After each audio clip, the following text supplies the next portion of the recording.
Alors on a fait des conférences Parménides qu'on a appelées Parménides parce que c'est le philosophe présocratique du 7e siècle avant Jésus-Christ qui nous a inspirés pour ces conférences de réflexion pour mettre au fond la science au service du développement. Alors pourquoi? Parce que Parménides, que l'on prononce en grec Parménides, parce que c'est un nom grec, avait comme philosophie la séparation entre l'opinion et la démonstration. Et ça, c'est très important pour nous qui sommes scientifiques et de savoir comment on peut aider au développement grâce à la science. Donc c'est ainsi qu'on a constitué des conférences Parménides et aujourd'hui, nous faisons la 11e conférence.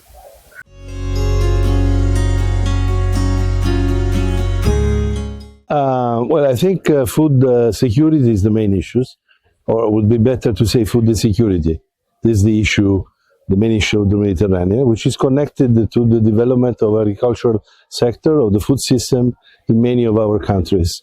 And the inequality, the differences that we have are very striking. And SIAM, I think, is one of the main actors that can contribute to complete and to compensate the differences among the countries and among the different communities of the different populations.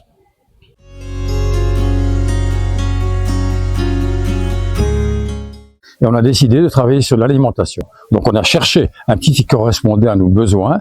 Donc se nourrir en Méditerranée, ça fait parler de l'alimentation, de l'agriculture. J'étais très heureux d'avoir cette conférence où nous étions 11 nationalités, d'académiciens, d'experts de tous les pays méditerranéens. On a pu chacun expliquer les problématiques qui se posent. Et j'étais très heureux aussi d'introduire cette idée de controverse, qui est un outil formidable pour discuter entre chercheurs, entre opérateurs, entre académiciens.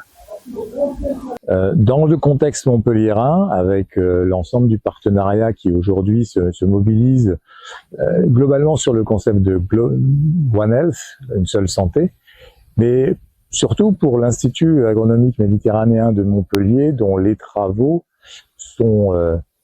éclairent cette problématique sous divers angles. Et donc pour nous, finalement, se nourrir en Méditerranée, c'était la possibilité de faire valoir dans différents ateliers, dans différentes tables rondes, tous les apports originaux que nous pouvons faire sur cette question et apporter notre contribution au débat.